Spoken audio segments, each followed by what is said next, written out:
Hello students, welcome to the class. Today we'll continue with the explanation of Robert Browning's poem My Last Duchess. We begin with line number 21. She had a heart too soon made glad, too easily impressed. She liked whatever she looked on, and her looks went everywhere. Sir, it was all one. My favor at her breast, the drooping of the daylight in the west, a bough of cherries, some officious fool broke in the orchard for her. The white mule she rode with round the terrace, all and each would draw from her alike the approving speech. Or blush at least.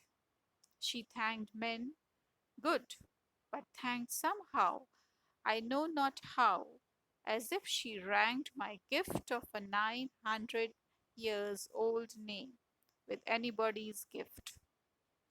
Who would stoop to blame this sort of trifling? Now, in this dramatic monologue, the Duke shows the envoy his previous wife's portrait made by the monk painter. What is the name of that painter? It's Fra Pandolf. Now, the Duke points out the smiling face of the lady. Everyone who looks at the portrait is surprised at the mysterious reason which prompted the smile. However, the Duke explains to the envoy that the smile on the face is not for her husband alone. Even the compliments made by the painter could have made the Duchess smile in return, as if thanking the painter for them. The picture explains the character and temperament of the Duchess. The Duke does not know how best he can describe it. He says that she had a heart which was made happy by the slightest circumstance, and which could be pleased by the smallest show of kindness.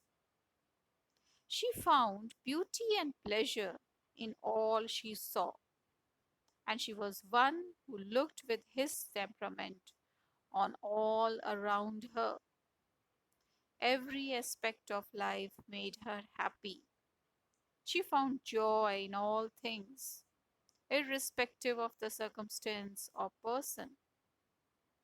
Everyone could rouse her gratitude. Whenever the Duke showed her any favor or kindness, she was happy. The beauty of the sky at sunset also pleased her very much. Whenever she visited some fruit garden and some foolish flatterer broke the branch of cherries to offer it to her, she felt delighted and smiled at him. She was fond of riding, and the white mule on which she rode pleased her very much. As a matter of fact, all these things pleased her equally. She would talk about these things in very approving terms, and if she did not speak, it was but certain that a blush of joy would pass over her cheeks at the sight of these things. The Duchess was grateful for the least kindness done to her, and when she thanked the people, the Duke, though he did not get angry at that, did not, however, feel happy. Being absolutely unaffected by such feelings of gratitude towards others, the Duke naturally could not understand or appreciate her attitude. When the Duke married her and made her his Duchess, he had conferred upon her a name, a legacy, which had 900 years of glorious history behind it. It was the name of one of the oldest of Italian noble families. When the Duchess thanked people for little things or expressed her joy at the beautiful aspect of nature. For example, the sunset, the bough of cherries. It looked to the Duke as if she valued them as much as the rich family name of her husband.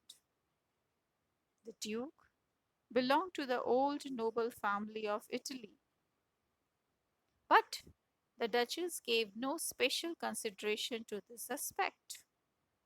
To her, this aspect of the Duke was like any other gift given by the people. The Duke was annoyed of the fact that she used to thank him and his servants and other ordinary people with equal warmth of tone. He wanted that she should discriminate people before thanking them if at all it was necessary. He regards this as a very ordinary aspect of her nature. He thinks that no person of his status could be so mean and low as to blame her for this. The Duke felt that it was beneath his dignity to find fault with such a careless, ordinary attitude. Now, here in these lines, Browning describes a nature after his own heart. Browning himself was like the Duchess. He appreciated all the pleasures that life had to offer. And on the other hand, the Duke is being represented as being critical of such an outlook. We will continue with the explanation in our next lecture.